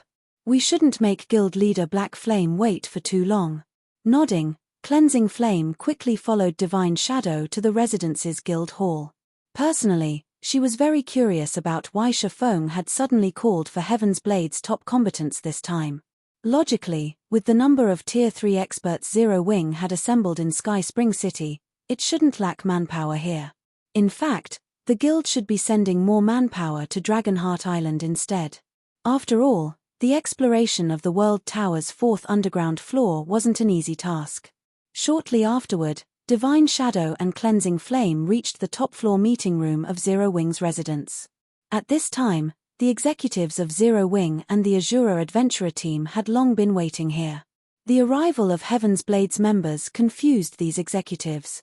However, as Zero Wing's and Azura's executives wondered why Shafong had invited Heaven's Blade's members, Shafong and Liang Jing also entered the room. After taking his seat, Shifeng scanned the crowd before him and said, "Sorry for the long wait." At Shifeng's words, everyone in the room fell silent and looked at Shifeng with curious eyes. Liang Jing. Seeing everyone's confusion, Shifeng chuckled and said, "Brief everyone about the specifics of the situation." In response, Liang Jing stepped up to the table and opened the booklet she held. After taking a deep breath, she said, "Everyone, I believe you should know by now that Zero Wing City has been upgraded into a main city. The reason we have gathered you here today is to discuss Zero Wing City's future development." Zero Wing City's future development. Divine Shadow found Liang Jing's explanation strange. Read latest chapters at Wuxia World. EU. If today's meeting was about Zero Wing City's future development, there should be no reason for the guild to invite Heaven's Blade to attend. After all, this was Zero Wing's internal matter. It should have nothing to do with an affiliated adventurer team. That's right. Nodding, Liang Jing said, "Before this, everyone has been wondering where Zero Wing City went. Now, I can tell everyone that Zero Wing City is currently located in the Arctic Canyon, a level 140 neutral map." After saying so, Liang Jing shared the specifics regarding the Arctic Canyon through the conference table's virtual interface. These are the Arctic Canyon's details. Feel free to study them. At Liang Jing's words, everyone promptly opened the file they received and began reading up on Arctic Canyon. After a short silence, gasps sounded in the room one after another. Chapter 2836, Zero Wing's New Benefits. Chapter 2836, Zero Wing's New Benefits. The information Liang Jing provided was very detailed. According to the information, the Arctic Canyon had its back to the ocean and also served as the entrance to the top of the world. These 2 points aside, just the fact that Tier 4 legacy lands spawned in the Arctic Canyon was already more than enough to drive countless Tier 3 players wild. When everyone in the room finished reading the information provided, they could already imagine the sensation Zero Wing City would cause throughout God's domain as soon as it opened to the public. It wouldn't even be strange if Zero Wing City became the most popular city in the game. At this time, let alone Zero Wing's members, even Heaven's Blade's Divine Shadow couldn't help gazing at the information before him with passionate eyes. Although the World Tower's 4th underground floor was a good place to search for Tier 4 legacy lands, it was still significantly inferior to the Arctic Canyon. This was because the fortresses on the 4th floor were far from comparable to an actual city. Unlike fortresses, cities were made as rest areas for players. Cities addressed the various needs of players, such as providing a place for trade in the form of an auction house. Fortresses did not possess such functions. After reading the information, Fire Dance turned to Shifeng and asked, "Guild leader, do you mean to close Zero Wing City's access to the public and have us monopolize the map for now?" Upon hearing Fire Dance's words, everyone else looked at Shifeng curiously as well. Since today's meeting was to discuss Zero Wing City's future development, the best option would definitely be opening the city to the public right off the bat. This way, the city could rake in a fortune just from entrance fees alone. After all, with Zero Wing City's advantages, it would instantly become the most popular city in God's domain, surpassing even imperial capitals. It would become a mecca for countless Tier 3 experts.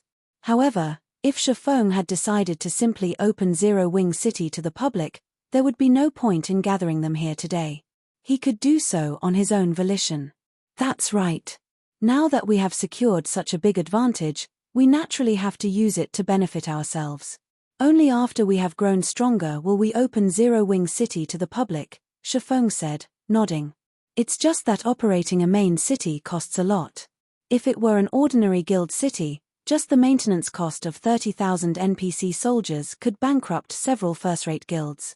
Moreover, he had enhanced the city with the 12-array magic world, further increasing the city's demand for magic crystals. Hence, he had no choice but to give up on his plan to limit access to the guild's several thousand core members. After all, a measly few thousand players could hardly cover the expenditure of such a main city.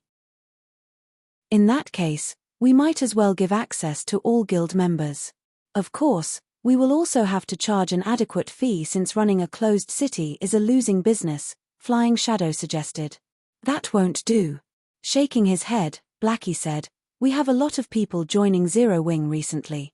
If the various powers successfully sneak some of their members into our guild, we'll suffer a huge loss. Everyone in the room nodded in agreement with Blackie. Currently, many guilds had already begun sneaking their members into Zero Wing just because of the benefits offered by the mobile fortress and the secret Covenant Tower. To counter this problem, Fire Dance had deliberately made core membership a requirement for entering the mobile fortress. To become a core member of Zero Wing, one would have to contribute a lot to the guild. It would take a new member 1 or 2 months to accumulate sufficient contributions. Only after this new regulation appeared did the various guilds dismiss their plans. However, this new regulation failed to deter the adventurer teams. Adventurer teams still joined Zero Wing one after another, all of them with the purpose of utilizing the mobile fortress's training environment. They had joined the guild solely to exploit the guild for their own benefit. Once these adventurer teams achieved their goals, there was a high chance they would just pack up and leave. Of course, Zero Wing didn't mind that much. After all, these adventurer teams would have to make the corresponding contributions to obtain the benefits they sought. At this time, Yulan suggested, "How about we learn from the mobile fortress's example and let only core members enter? I'm afraid we won't have enough numbers if that's the case."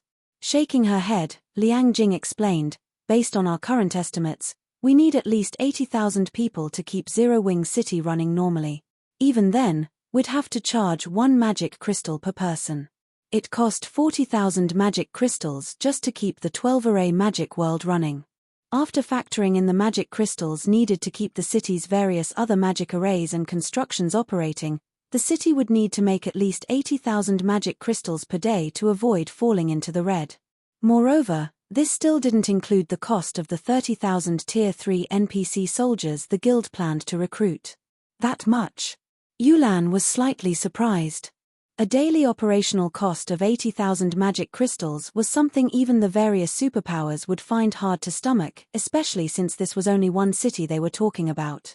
That's why Liang Jing and I plan to open Zero Wing City to the elite members of Zero Wing and Zero Wing's affiliated powers as well. However, everyone will have to cover the teleportation fees themselves.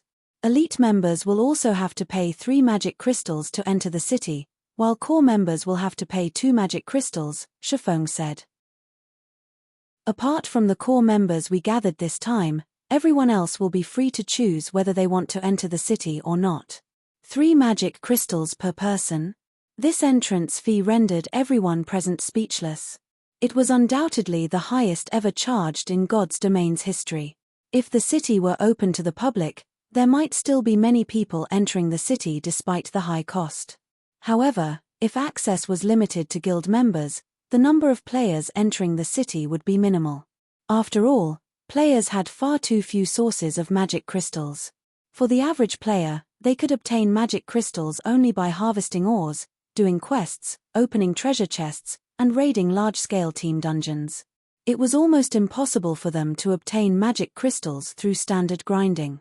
If a player was merely seeking to level up, they would be much better off heading to the secret Covenant Tower instead of the Arctic Canyon. As for those trying to find Tier 4 legacy lands, to put it bluntly, how many players in Zero Wing were actually confident of completing their Tier 4 promotion quests? Tier 4 legacy lands were necessary for the guild, not for the guild's members. If the average guild member found a Tier 4 legacy land, they would, at best, receive a reward from the guild. However, if obtaining this reward meant having to explore a level 140 neutral map and pay an entrance fee of 3 magic crystals, very few people would accept such a business proposition. After listening to Shifeng's words, Cleansing Flame turned to Divine Shadow and asked quietly, "Vice Commander, should the 2 of us head to Zero Wing City and take a look first? Although we brought only core members with us this time, it would still be a considerable cost if all 2,000 of them enter the city. It would be a lie to say that they weren't tempted by the prospect of finding Tier 4 legacy lands. However, Heaven's Blade had already suffered a major loss due to its previous disbandment. Apart from some fixed assets, Heaven's Blade didn't have much resources left, and just maintaining the adventurer team's daily operation was a struggle. If they splurged their precious magic crystals now, they would be putting the cart before the horse. After all, Magic crystals were different from ancient coins and standard coins. While purchasing magic crystals in small quantities was possible, purchasing them in bulk was absolutely impossible. At this stage of the game, due to the high demand for magic crystals, even the 5 great super guilds had begun publicly purchasing magic crystals. Yet, they only managed to purchase the crystals in small quantities from independent players seeking to earn credits.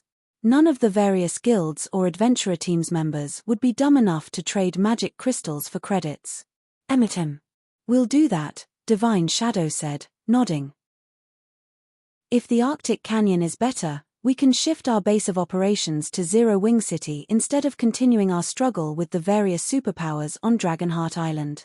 Shortly after Shafong and the others concluded their meeting, Zero Wing suddenly announced a new guild benefit on its notice board. The announcement included information on Zero Wing City's current location and the qualifications and cost of entering the city. A sensation immediately spread within the guild. Can this be considered a benefit? Although Zero Wing City's location is good, the guild is charging elite members 3 magic crystals to enter. Isn't the guild just trying to harvest us for magic crystals? That's right. That's a level 140 neutral map we're talking about. Our average level is only level 122. Even Tier 3 players will have difficulty killing the monsters in the Arctic Canyon. If the guild really wants to give us a new benefit, it should let us enter for free. However, the Arctic Canyon is an unexplored neutral map. There will be plenty of treasure chests and dungeons waiting for us. We also won't have to worry about competing with the members of the other powers. Exploring the Arctic Canyon will definitely be more profitable than exploring level 130 neutral maps. For a time, Zero Wing's members debated heatedly among themselves. While some felt that the entrance fee was too much, others felt that the benefits they could gain from the Arctic Canyon were worth the cost.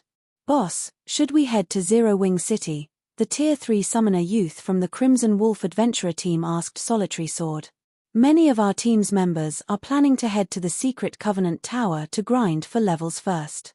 They think that there's no need to explore the Arctic Canyon for now. Read latest chapters at Wuxia World. EU of course. Why wouldn't we go? Solitary Sword said with a faint smile. I've always been thinking of finding a Tier 4 legacy land. Now that there's an opportunity before me, why wouldn't I take it? Besides, I'm curious to see what the guild's main city looks like. It's just 3 magic crystals. It's not like we're going to be operating out of Zero Wing City. Subsequently, Solitary Sword went to Sky Spring City's teleportation hall together with several dozen of her Tier 3 companions. At this time, hardly any players could be seen teleporting from Sky Spring City to Zero Wing City. The majority of Zero Wing's elite members didn't have much of a desire to visit Zero Wing City. Compared to spending 3 magic crystals to go sightseeing in Zero Wing City, they would rather spend 1 magic crystal to enter the Secret Covenant Tower and grind for levels. Shortly afterward, the teleportation hall's teleportation array leading to Zero Wing City flashed. The several hundred members standing on the teleportation array then disappeared and reappeared in the distant Zero Wing City's teleportation hall in the blink of an eye. Chapter 2837, Holy Land. Chapter 2837, Holy Land. Zero Wing City, teleportation hall. Accompanied by a bright flash, several hundred players suddenly appeared on one of the teleportation arrays in the teleportation hall. With the arrival of these players, the teleportation array, which was the size of a basketball court, instantly became overcrowded. However, despite this uncomfortable situation, none of the people present raised a fuss. On the contrary, they all stood blankly on the spot as if petrified. How is this possible? How can the mana here feel so dense? Cleansing Flame, who stood among the crowd, was shocked and confused when she sensed the mana surrounding her. The ambient mana clearly wasn't a mist, yet she felt as if she had sunk into a lake the instant she arrived. This was the first time she found mana heavy. Even mana that had taken on a mist form could not compare to the density of the mana she was experiencing. The two were worlds apart from each other.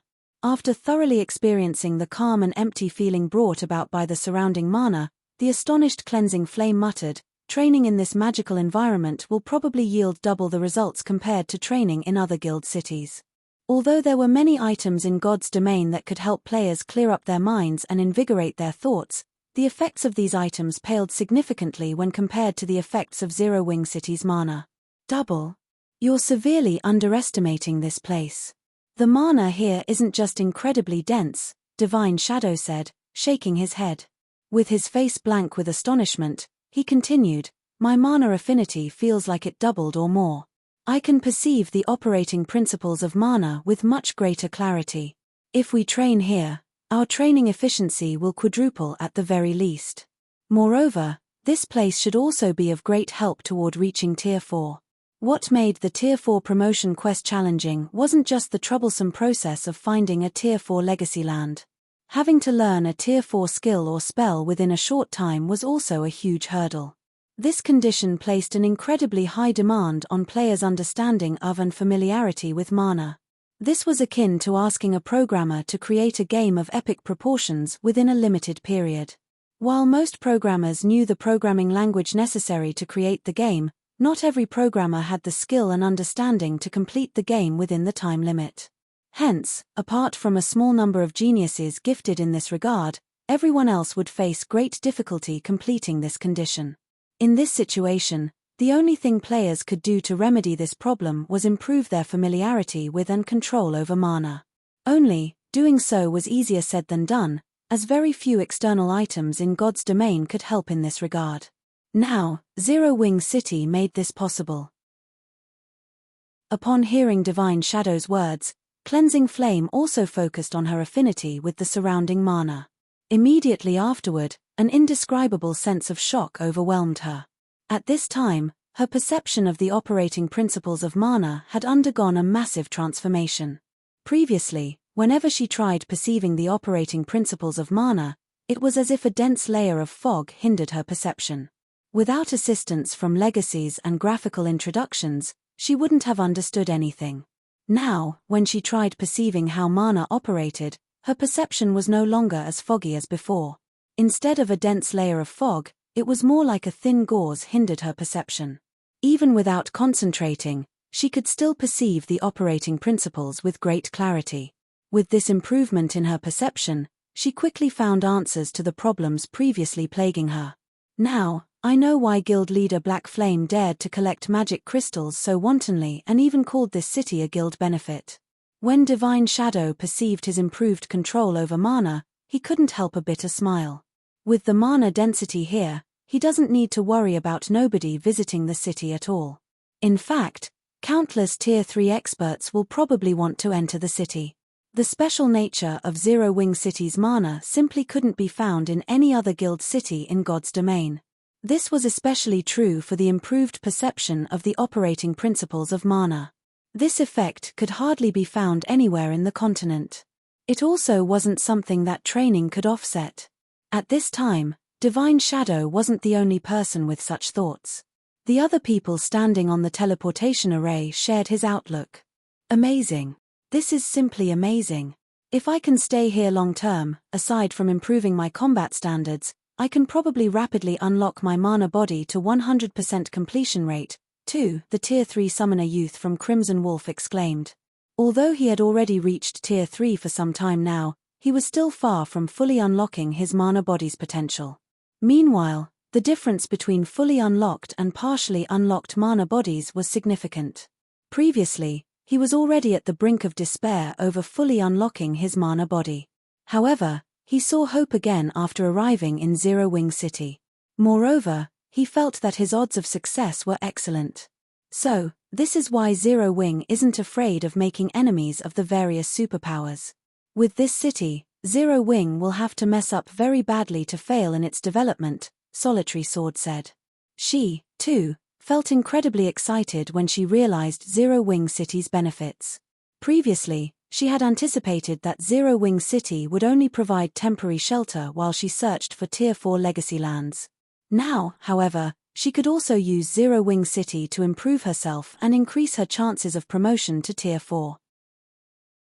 After a brief silence, the several hundred players standing on the teleportation array could no longer suppress the restlessness in their hearts. They charged out of the teleportation hall, curious to see what the situation in Zero Wing City was like. As soon as everyone exited the building, they were dumbfounded by the sight that greeted them. Zero Wing City was practically more developed than NPC cities. Not only was the city filled with high-rises, but there were also all sorts of high-end buildings. Most importantly, this city had a battle arena. This was a place where players could conduct PvP to their heart's content. Originally, the battle arena held very little attraction for Tier 3 players. This was because the battle arena provided very little benefit to Tier 3 players, apart from the opportunity to spar against powerful experts. Only Tier 2 players and below preferred to visit the battle arena for sparring. In the present Zero Wing City, however, the battle arena had undoubtedly become the place everyone paid most attention to. All of the new arrivals in the city wished they could charge into the battle arena and start sparring immediately. As more and more players arrived in Zero Wing City, news about the city quickly spread in Zero Wing's guild channel. In less than half an hour, Zero Wing's elite members started flocking to Sky Spring City like a bunch of madmen, crowding the city's teleportation hall. Many of these elite members had to wait for several dozen minutes before they could teleport to Zero Wing City. Naturally, the mass gathering of Zero Wing's elite members resulted in information about Zero Wing City reaching the ears of the various powers and independent players. The various powers couldn't help wishing they could head to Zero Wing City and take a look at the situation there for themselves. Unfortunately, with Zero Wing's regulations, they could only watch from the sidelines. Contact Zero Wing immediately. Tell them that the Wind Valley Guild is willing to partner with them so long as they open Zero Wing City to us. Contact Zero Wing and say that the Draconic Adventurer team is willing to join Zero Wing, but Zero Wing must make all our members elite members. For a time, various guilds contacted Zero Wing for partnership, while adventurer teams sought to join the guild as a whole. There were even superpowers that made overtures to Zero Wing. Guild leader, over 40 first-rate guilds and 200 adventurer teams have contacted us already. We even received calls from 5 superpowers. All of them are either looking to form partnerships or join us with the condition of receiving access to Zero Wing City, Fire Dance reported excitedly when she read the statistical data her subordinate sent her. Some guilds are even willing to pay an entrance fee of 10 magic crystals per player. According to our current estimates, we can get an additional 500,000 players entering the city. Should we let them in? If they charged 10 magic crystals per person, they could gain an additional income of 5 million magic crystals per day. Even superpowers would go crazy from jealousy if they saw Zero Wing City raking in so many magic crystals. After all, the average superpower would have a stockpile of only several million magic crystals at this stage of the game, while Zero Wing City could earn that amount every day. Read latest chapters at Wuxia World. EU now still isn't the time to let them enter the city, Shifeng said, shaking his head. However, you can tell them that Zero Wing is willing to conduct some preliminary partnerships. We will offer 1 million entry slots for now. Only 1 million? Fire Dance asked, confused. Zero Wing City was already a main city. Let alone 1 million, it could easily accommodate 10 million players. Even if they excluded the slots Zero Wing needed, such a tight restriction to the entry slots shouldn't be necessary. After all, they would be making 10 magic crystals for every non-guild member that entered the city.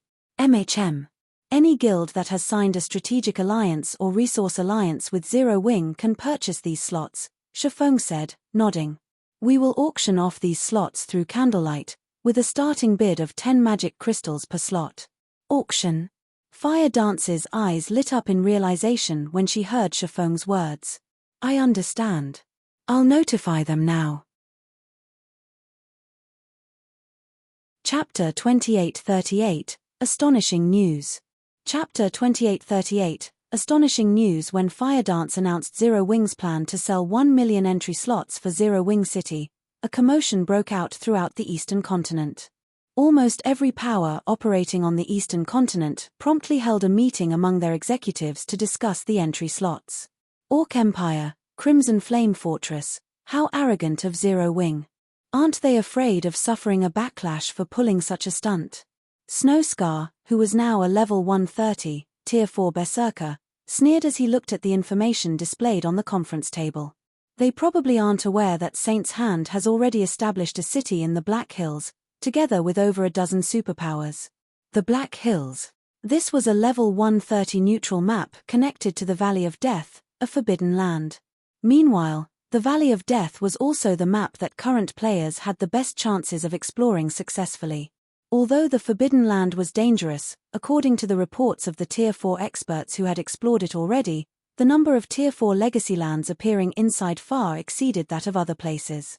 There were also plenty of ancient ruins hidden in the map, which were of significant help with getting promoted to Tier 4.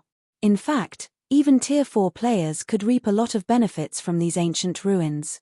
In response to Snowscar's words, Jing Yang, who was now a level 131, Tier 4 Great Wizard, turned to the woman exuding a heroic and charming aura, seated at the table's seat of honor. In a respectful tone, he said, "Vice Guild Leader, Saint's Hand has sent us an invitation as well. They say they will offer us 10% of their new city's shares once it is constructed. However, we will need to garrison the city with one Tier 4 player and 20,000 Tier 3 players in return." How calculative of Saint's Hand. They must be aiming to have us help them deal with Zero Wing in the Orc Empire, a level 128, Tier 4 female assassin said, smirking. However, if they want to use us as pawns, don't you think that the price they're offering is too low? Snowscar also nodded in agreement with the female assassin. The Blackwater Guild was no longer the same as it was before. Under Xuanwu Cheese's lead, the guild had grown to a point where it could rival even super guilds. Moreover, unknown to the public, the guild even had 6 Tier 4 experts already. Jing Yang, tell Saint's Hand that they need to show more sincerity if they want to partner with us. We want at least 30% of the city's shares, Xuanwu Cheese said, opening her eyes. Also, notify Zero Wing of Saint's Hand's actions. Tell them that Blackwater is willing to partner with Zero Wing to go up against Saint's Hand's alliance. However, in return, they must allow all of Blackwater's elite members into Zero Wing City. Vice Guild Leader, you know how Zero Wing operates. There's no way they will agree to such a condition, Jing Yang argued, feeling a headache incoming. He had negotiated with Zero Wing for partnership many times in the past, yet he had faced rejection every time.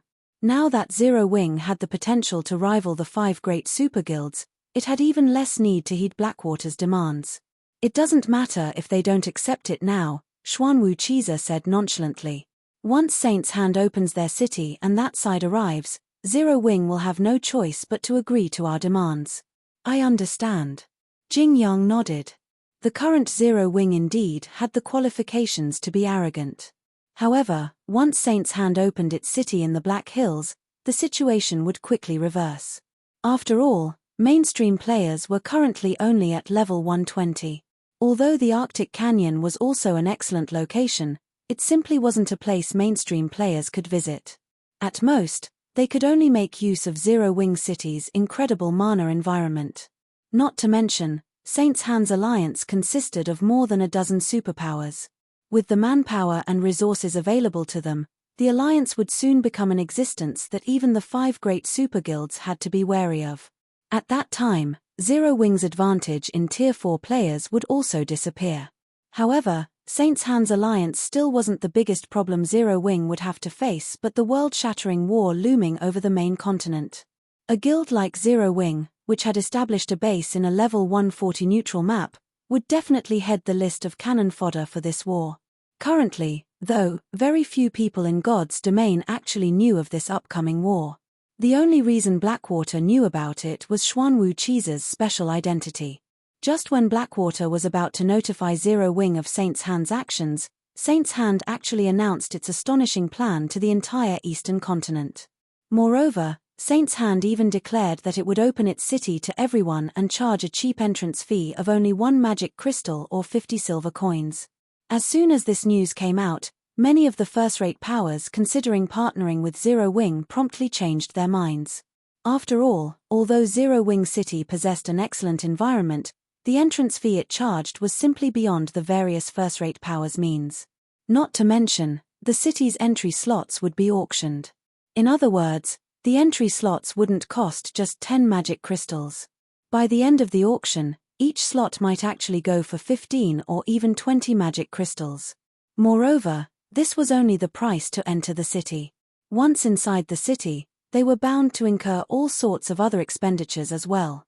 Rather than spending all those magic crystals, it would be much better to head to Saint's Hand's City and explore the Valley of Death for ancient ruins and Tier 4 legacy lands. Not only could they save up on a lot of magic crystals by doing so, but their potential income was also higher. Sky Spring City, Zero Wings residents. Guild leader, 90% of the first-rate powers seeking to partner with us and 80% of the adventurer teams seeking to join us changed their minds after Saint's Hand's announcement, Fire Dance said, a hint of disbelief in her eyes as she read the report she just received. There won't be any competition for the entry slots. In fact, the 1 million slots we're offering exceed the remaining guild's demand. It doesn't matter. Let Saint's Hand do whatever it wants. Our plan will remain the same. We will still sell 1 million entry slots during the auction, Shifeng said, chuckling as he looked at the statistical report. When the time comes, just sell as many slots as possible. To begin with, we're not doing this to earn magic crystals. We're just trying to keep Zero Wing City operational. You might be right, but if we have enough magic crystals, we could construct another mobile fortress, right? Fire Dance said regretfully.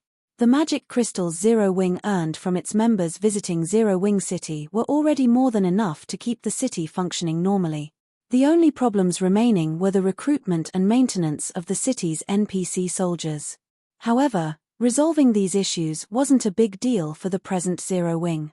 This was because many guild members were willing to develop themselves in Zero Wing City. There were also more than 20,000 Tier 3 experts from Heaven's Blade and Azura. In total, Zero Wing City already had an astonishing 50,000 Tier 3 players operating in it. At this point, all they needed to do was wait until the guild accumulated enough Tier 3 members to ensure Zero Wing City's security. Once the city's security was no longer a concern, they could open up the city to NPCs and begin recruiting NPC soldiers in large numbers. However, the mobile fortress's power had made a deep impression on Fire Dance. She believed it would be wonderful if Zero Wing could gain another mobile fortress. Let's not talk about getting another mobile fortress, Shifeng said, chuckling. What we can do is further increase the number of Tier 4 players we have to improve the guild's strength. Read latest chapters at Wuxia World. EU further increase? Fire Dance parroted, confused by Shifeng's words. Is that even doable? Producing Tier 4 players was easier said than done. Finding Tier 4 legacy lands was one thing, mastering a Tier 4 skill or spell within the allotted time was another thing altogether. The help Zero Wing City's environment provided for this aspect could already be regarded as the best available in God's domain. She found it hard to imagine other ways to help Zero Wing produce even more Tier 4 players. Of course. Smiling, Shifeng said, contact Summer and the others and have them gather in Zero Wing City's City Lord's mansion. If it were before he had visited the ancient god's domain, he would indeed have no way of accomplishing such a feat. However, after his trip to the ancient era, he did. And that was by using the ancient beast sculpture. Chapter 2839, Statue's Astonishing Function. Chapter 2839, Statue's Astonishing Function. Zero Wing City, City Lord's Mansion, Alluring Summer, Shadow Sword, Turtle Dove, Cola, Yulan, Blackie, Flying Shadow, Silent Blade, Stubborn Bone, Yi Wumian, Rampant Blade, Su Qian Liu, Minor Wind, and Graceful Moon gathered in the second underground floor of the City Lord's mansion after receiving Fire Dance's summons. Looking at Fire Dance, who was guiding their group, Cola asked curiously, "Commander, why did the guild leader suddenly have us come over?" At Cola's question, the others in the group also looked at Fire Dance curiously. For the sake of raising their chances of getting promoted to Tier 4, they had all focused on training in the battle arena recently to improve their control over mana. In Zero Wing City's mana environment, their control over mana had improved at a noticeable rate. Among them, Alluring Summer had become a master magician and even gained her own mana domain. Her achievements had spurred the rest of them to train even more zealously. Yet, instead of letting them focus on their training, Fire Dance had suddenly summoned them here. It's a secret, Fire Dance answered with a smile. Moreover, this trip will be beneficial for you. You might even increase your chances of getting promoted to Tier 4 by a large margin. Fire Dance naturally knew of everyone's desire to get promoted to Tier 4. After all, Zero Wing City's environment was greatly beneficial to even a Tier 4 player like herself, let alone Tier 3 players. Moreover, in the current God's domain, Tier 3 players couldn't make any waves at all. Only by reaching Tier 4 would a player have an impact on the big picture. Are you trying to trick us, Commander? We already have Zero Wing City's environment to help us. Is there really another way to increase our chances of promotion further? Shadow Sword asked skeptically. However, he couldn't help growing a little eager and excited at Fire Dance's answer. He understood very clearly that with his current standards, it would be incredibly difficult for him to get promoted to Tier 4 even with the support of Zero Wing City's excellent environment. It would most likely take him several attempts before he could get promoted. And worse, players who failed their Tier 4 promotion quest had to wait for a long period before they could re-challenge their promotion quest. Even if he could find another Tier 4 legacy land quickly, he would still have to wait up to a month. If he suffered consecutive failures, it could very well take him up to half a year or possibly more to reach Tier 4. If he were to hover at Tier 3 for half a year, he simply couldn't imagine how far he would fall behind the current Tier 4 players. After all, there were still many places in God's domain that only Tier 4 players and above could set foot in. Meanwhile, the opportunities, legacies, and items available in these forbidden lands were far superior to what other maps provided. That was what the guild leader said, Fire Dance said, nodding. Otherwise, he wouldn't have interrupted your training spree and called you here. After saying so, Fire Dance stopped before a stone door sealed by a magic array. Standing guard beside this stone door were 4 level 140, Tier 3 Feingold guards. Even if a Tier 4 player came here, they shouldn't think of getting past these NPCs quickly. When the 4 NPCs saw Fire Dance, they promptly removed the seal on the stone door. Subsequently, the stone door parted slowly, revealing a room the size of a basketball court. Many magic arrays isolated the room.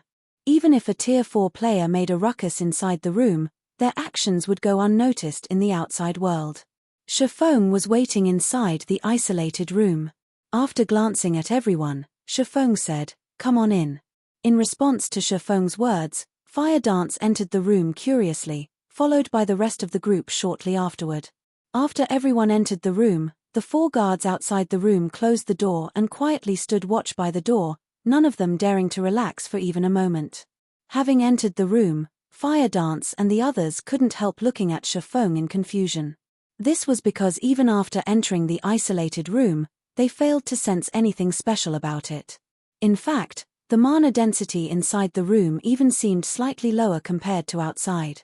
Upon seeing everyone's confusion, Shifeng smiled and said, "You must be wondering why I summoned you to such a place, right?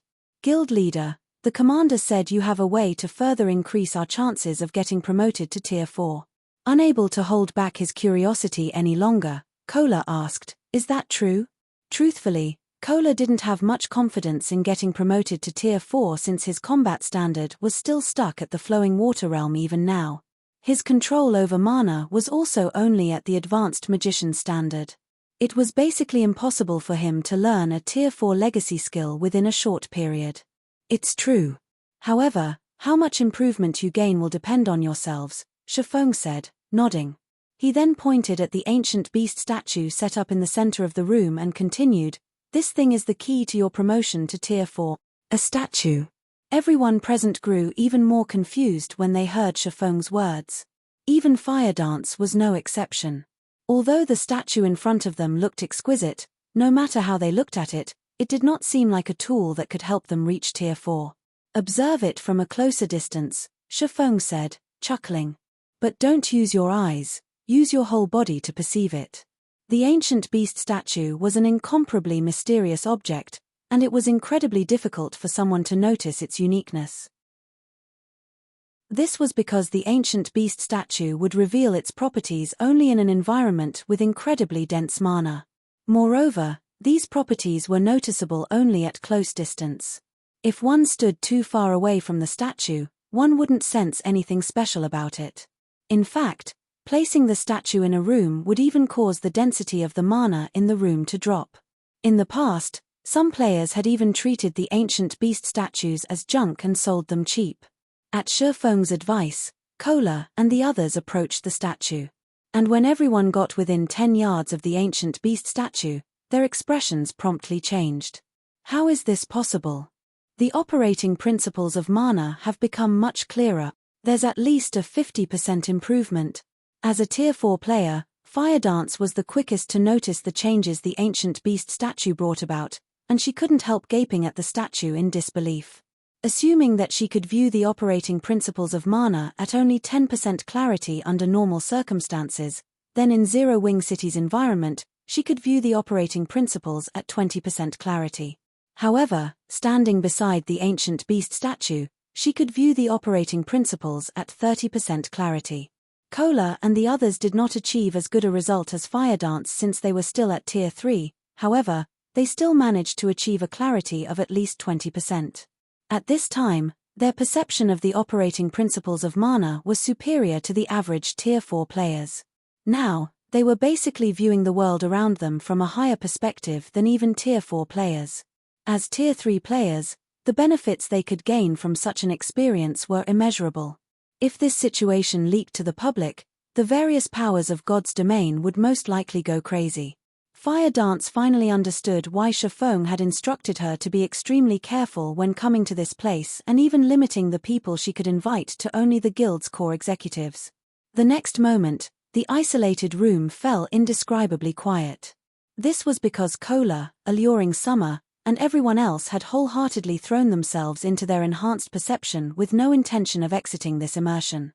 Shifeng did not find this situation surprising, either. After obtaining world authority, his perception of the operating principles of mana had reached an incredibly high level. Within the ancient beast statue's vicinity, he could even achieve a 40% clarity. Back when he was controlling Froboro, a half-step demon king, he had only managed to achieve a 50% clarity, yet he already had a feeling of invincibility. Of course, this was only a misconception arising from suddenly obtaining so much power.